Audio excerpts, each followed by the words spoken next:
Je restais longtemps collée contre la vitre. Longtemps, le froid du verre.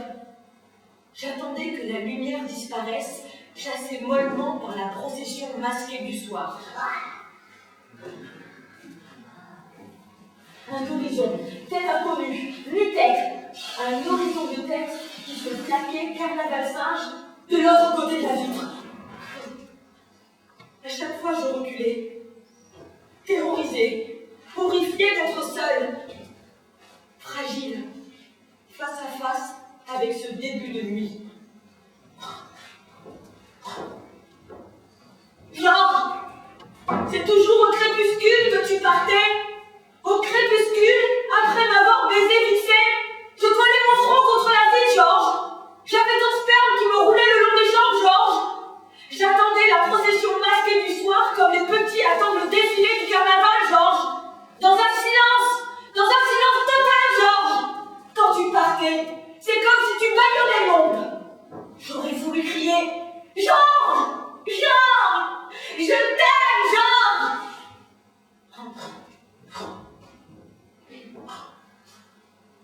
Pourquoi rompre le silence avec mon cri ridicule?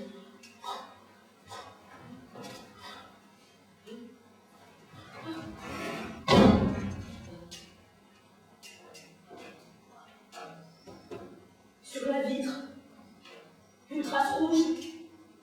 N'ai-je pas posé mon front? J'essaye de me souvenir pourquoi mes lèvres se seraient écrasées là. Silence. Je cherche. Non. Non, je ne veux pas. Je voudrais écraser mes lèvres sur toutes les vitres. Sur toutes.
Les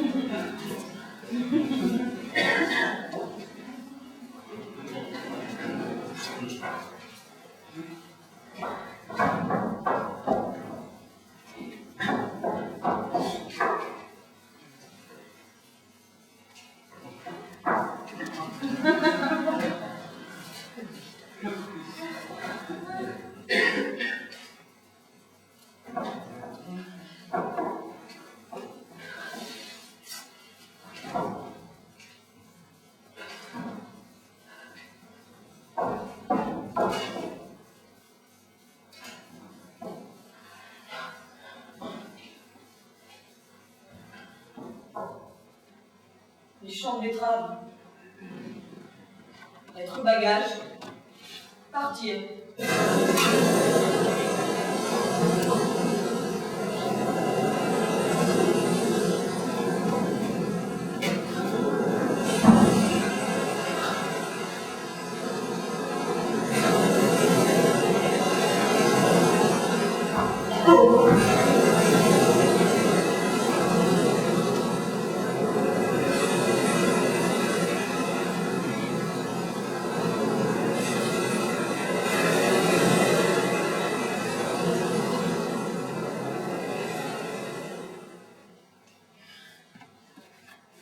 Nous avions quitté Ferrer et la Frontera depuis 1 heure déjà. Tu conduisais vite. Tu ne voulais pas t'arrêter avant d'être arrivé à Tarifa. Moi, je serrais les dents. J'avais les mains posées sur mon ventre, tordues de douleur.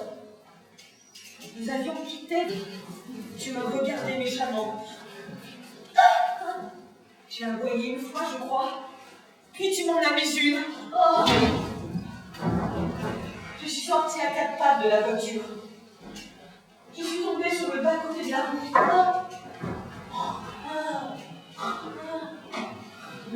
Le vent chaud a soufflé sous ma robe. Plaisir furtif.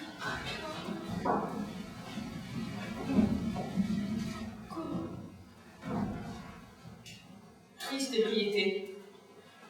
J'ai pleuré. J'ai dit, je te demande pardon, chérie. Parfois, je sais vraiment pas me tenir. Oh, du vent!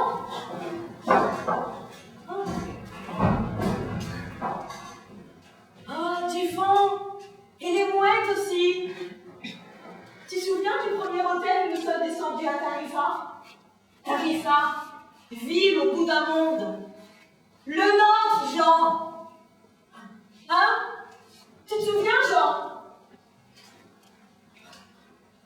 Moi, je me souviens. Comme tu étais loin d'être un garçon poli ou aimable, tu m'as bousculé pour être le premier à rentrer dans la chambre d'hôtel. Dans la pénombre, tu t'es dirigé vers la fenêtre en poussant un petit cri, un petit tumulement d'oiseau de nuit. Ça m'a excitée. Je crois même que j'ai mouillé un peu. Tu allais être sauvage. J'étais sûre que tu allais me faire l'amour. Romantique. Mon Dieu, que j'étais romantique. Mais tu as tiré les fins rideaux bleus grillés de blanc et ouvert l'unique battant du volet. Puis tu t'es accoudé à la fenêtre.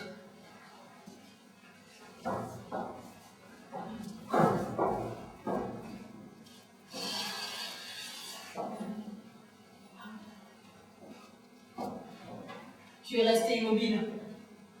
La fenêtre n'était plus qu'un grand carré de lumière autour de toi. J'ai souri. J'ai souhaité de toute mon âme être cette fenêtre. Puis je l'ai maudite violemment. J'ai fixé ton corps à moitié éclairé par le soleil encore haut. Tu es resté immobile, à regarder un petit voilier blanc, l'embarcadère désert de l'autre côté de la baie. J'ai attendu. J'ai souhaité encore une fois que la mer recouvre mon corps, que mon cœur étouffe sous le poids des algues, maillages visqueux. Moi, toujours un peu largué, moi, écarté du plaisir lumineux. D'un coup, les vents ont tourné. Ils ont amené des nuages que le soleil un temps caché s'est mis à perforer. La lumière est alors descendue du ciel dans des galeries profondes. Les couleurs vibraient. Très lentement, tu as dit « La lumière est vraiment magique ici. La lumière est vraiment magique ici. La lumière est vraiment magique ici. La lumière est vraiment magique ici. La lumière est vraiment magique ici. » Tu avais raison. Le soleil a percé un nuage juste à côté de l'hôtel. Et comme l'embarcadère, comme cette baie que je ne connaissais pas encore, toi aussi, tu es entré dans la lumière. J'ai alors remarqué que ta veste était plus ou moins du même motif que les rideaux.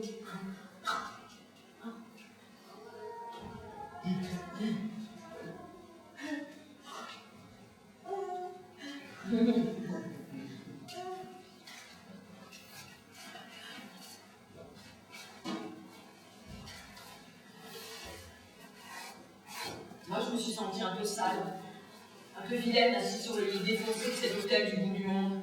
Moi, écartée du plaisir lumineux.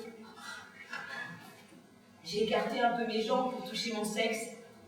Tu allais bien finir par te lasser de la vue, de la magie des vents. Tu allais enfin me regarder, ou du moins me baiser.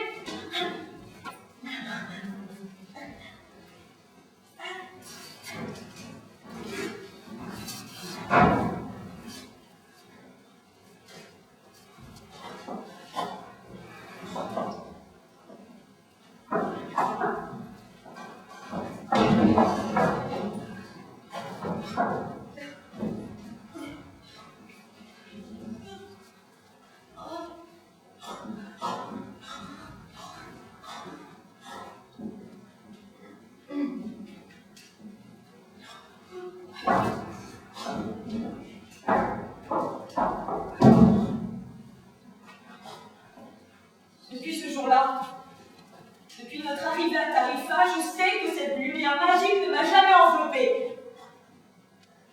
Et ne m'enveloppera jamais. Jamais. Je la vois tourner sur les autres. Je la vois tourner sur toi. Je t'ai regardé, Jean mouillé de lumière. Je t'ai regardé alors que je croyais t'aimer. Après ton départ, j'ai passé beaucoup de temps à t'imaginer.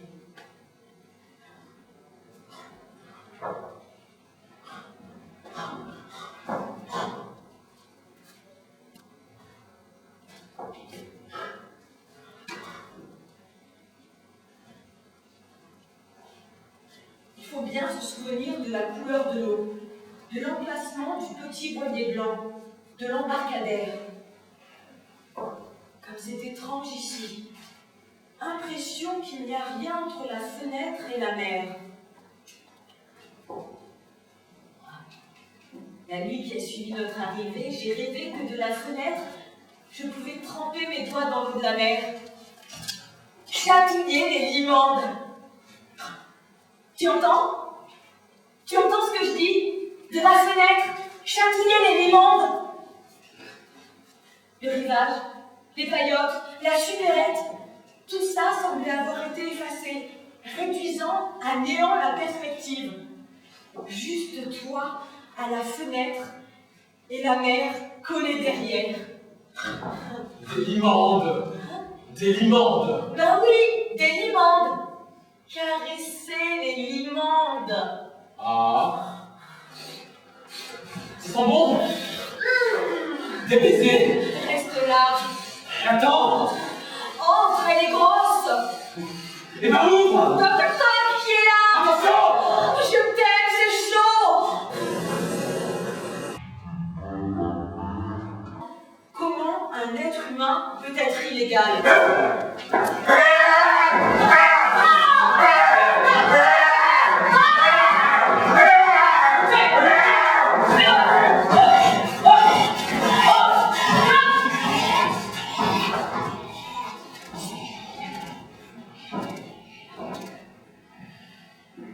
Illégal comme une drogue, comme un simple objet, comme le fait de faire du camping sauvage.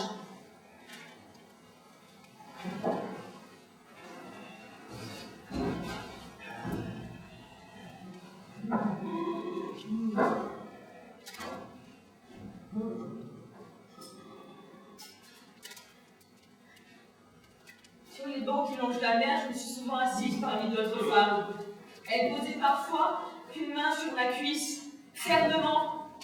Je n'ai jamais rien dit, seule mais touchée, seule mais entourée. J'ai toujours continué à regarder la mer, peut-être un peu plus distraite, peut-être un peu plus amoureuse qu'avant. Tu m'avais abandonné, Jean.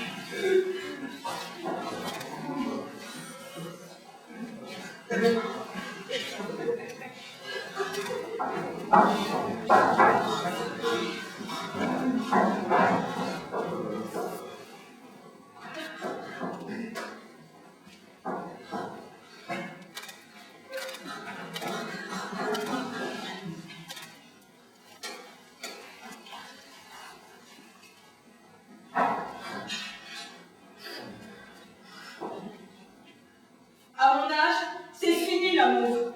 C'est fini tout court. Sérieux, qui voudrait?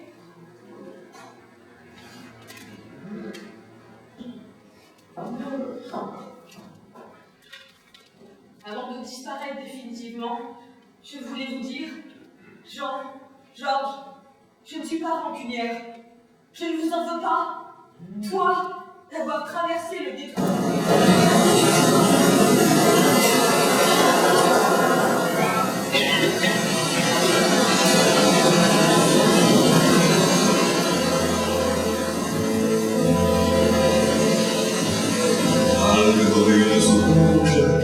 Dessous la voile rouge, les goémons.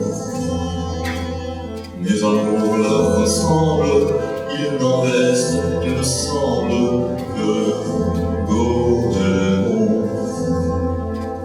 Que les fleurs enragées, se mouvant comme les noirs goémons. Que l'on prend, que l'on jette, comme la mer rejette les goémons.